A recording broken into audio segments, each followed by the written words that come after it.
Hello guys, and in this video we are gonna start our JavaScript course, and I've prepared plenty of stuff to teach you guys in this video, and let's start. So in this video we are gonna learn about the basics of JavaScript. It's essential that you understand this stuff. So let's start by types of variables. So in programming we have variables, and think variables as boxes. So imagine you have a box, and that box should have a name, and that's mandatory. Let's say our box is named as score. So that box will take something inside it, right? And that thing might be a number, a string, a boolean.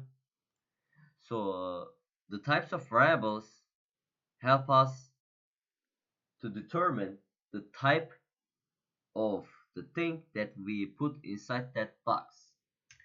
So in this example, in this code, we have four types of variables. And these aren't all of the variables. If I'm not mistaken, there should be like 7 different types of variables. But in my opinion, these are the basics. And that's why in this video, I'm gonna teach you guys about this.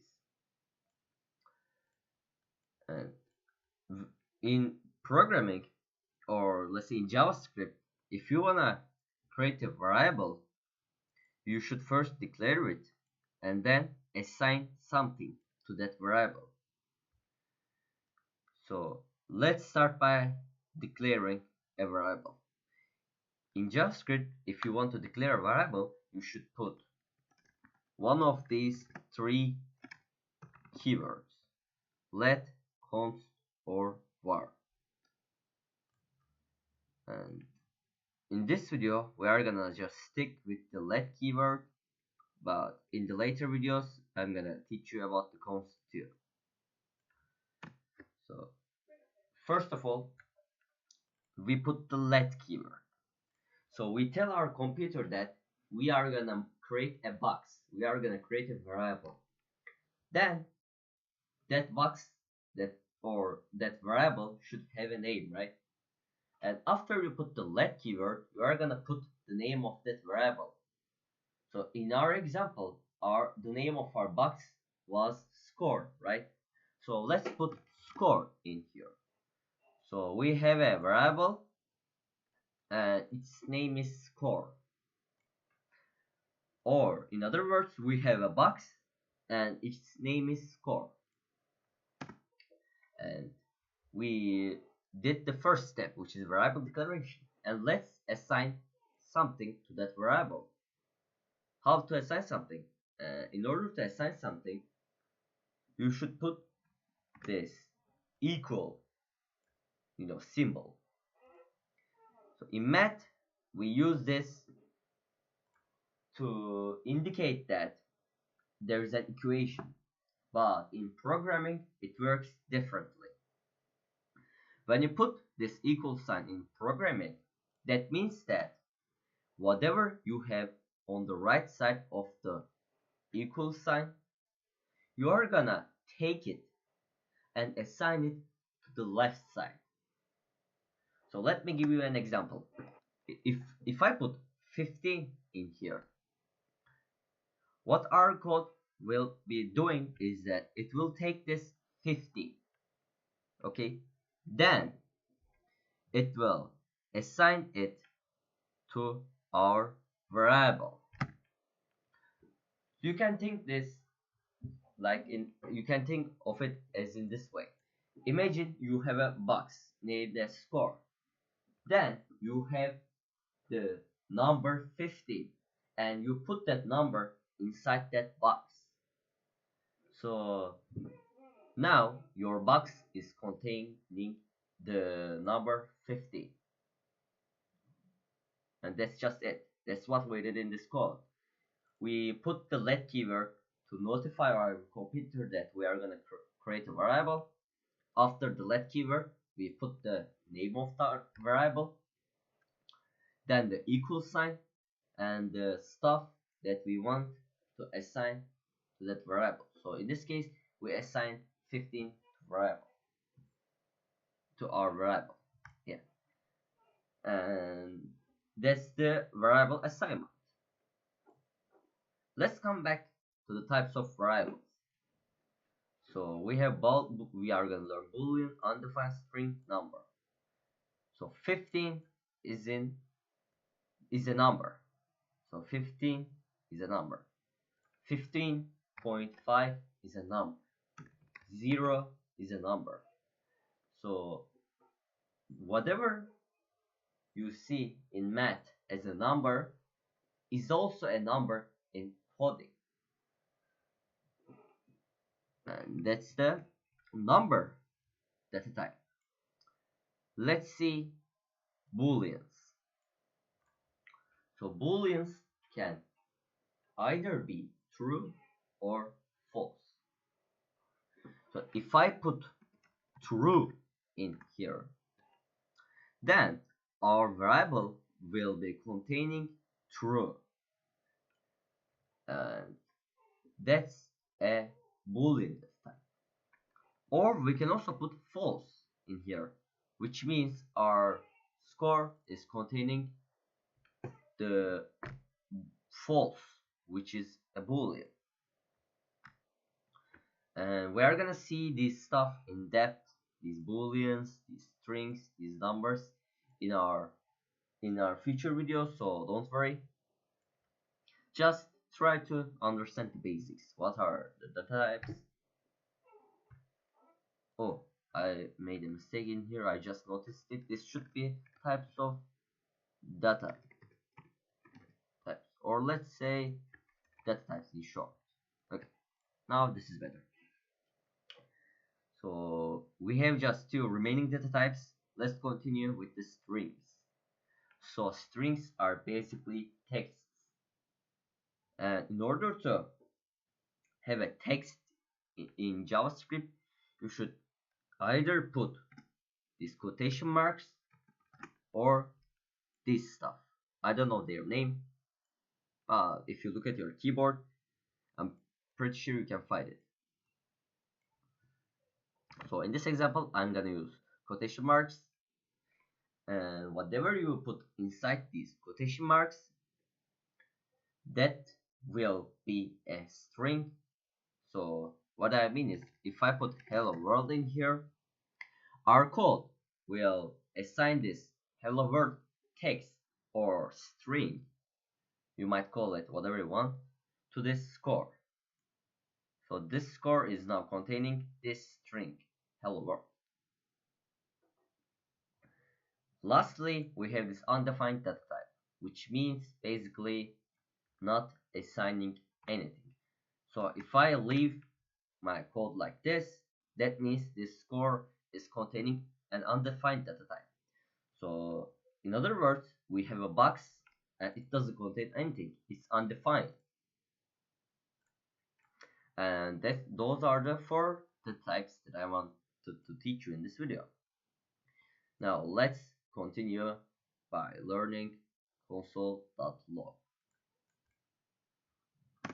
I'm gonna assign 15 to this. What we are gonna do is we are gonna print it. We are gonna print the score.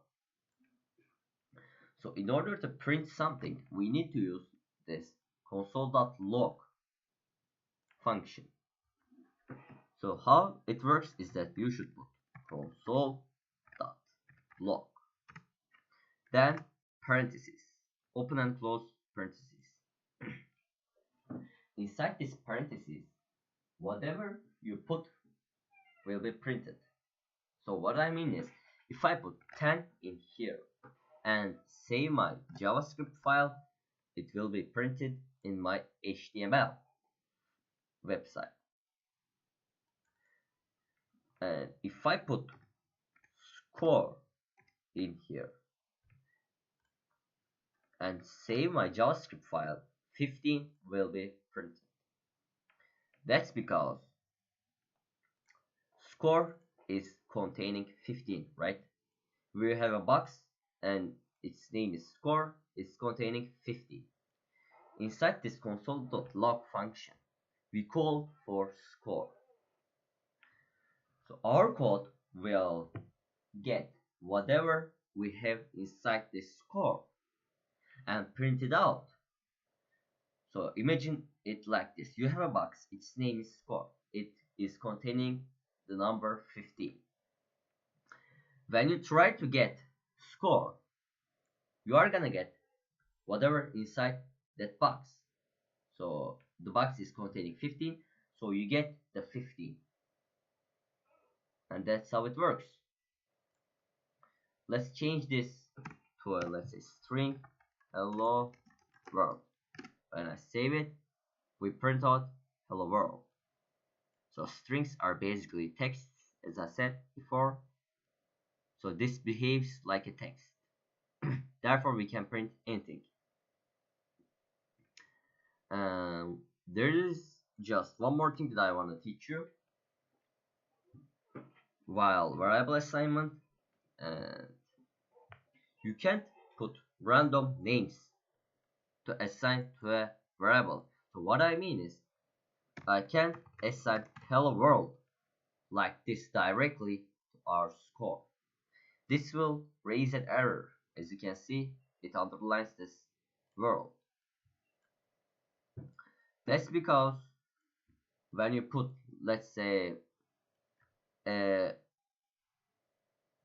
variable, a text. So let me tell you in this way. If I put hello in here, our code will search for a variable called as hello. So it won't find anything, right? Hello is not a variable. That's why we can't assign hello to our score. But we can change this hello to a string, which then can be assigned to our score. That's an important thing to know. And when I save it, as you can see, we print out hello. Let's continue by reassigning data. So by reassigning, I mean changing the content of our variable. So score is containing hello, right? And let's say I want to change this string to a number, to 5, let's say. In order to do it, you first need to type the name of your variable, an equal sign, and the thing that you want to assign. Pay attention that I didn't use the let keyword in here. And that's because you use the let keyword once to create a variable. So in our code, we created the variable score in this line, right? So there is no need to recreate it. It's already created.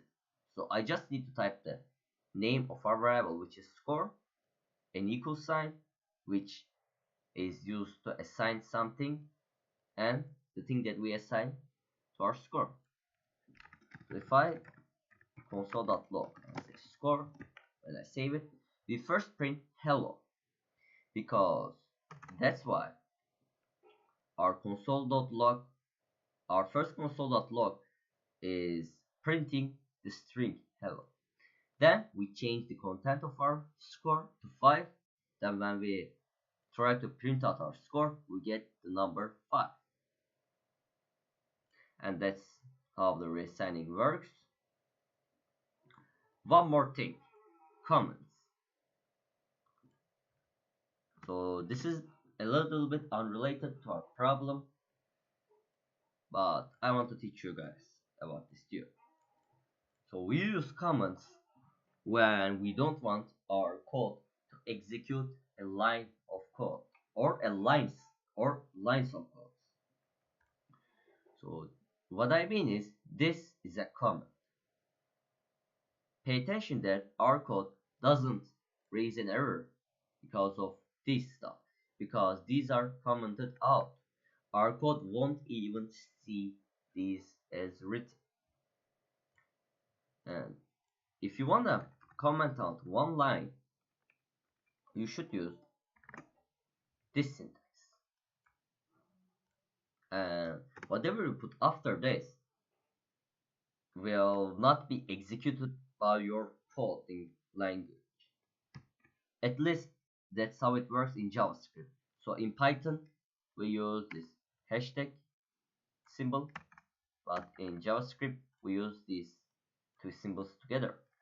So let's say I put something like this. As you can see, when I save my code, it still works fine. But if I write something like this outside our comments, when I save it, it raises an error. So that's one way of commenting out a line. Another way of commenting out is by using this syntax. And in this way you can comment out multiple lines as I did in here. And comments are useful. You can use comments to indicate what you did in past. So they are useful and please use them. So that's it for this video. If you have any question, please leave a comment down below and have a great day. Hello, this is me from the feature. I just realized that I didn't cover this in my first video. In this video actually, probably I'm gonna add this to at the end of this first video. So actually you can figure it out, but I want to talk about it. So what I want to talk about is that you cannot create the same variable twice. So we have seen that we can create a variable. Let's say let a equals 5, right? We can change a to be something else. A is equals to 6, and this is completely fine. But if I put the let keyword in here, then we get a problem, because we already created a variable called as a using the let keyword. So you can't create another variable with the same name as your first variable using the let keyword. You can just change the content of that variable. So imagine it like this. You have a box. When you use the let keyword, you just create a box. Okay, you just get a box. And then you put a name to it. Let's say you put A as the name of that box. And box is containing the number 5. So in here, we say that, oh, this box, I don't want this box to be contain 5. Now I'm taking this 5 and putting 6 to it. So we still have a box, and it is now containing the number 6. But if I put the let keyword in the beginning, what we are doing is that we already have a box, but we are saying that I want to have a box and I want to name it as A. But our code will tell us that, oh, you already have a box named as A. Therefore, you can't do this thing. You already have one. Therefore, this is raising an error. So just one thing that's important to know. That's actually really important.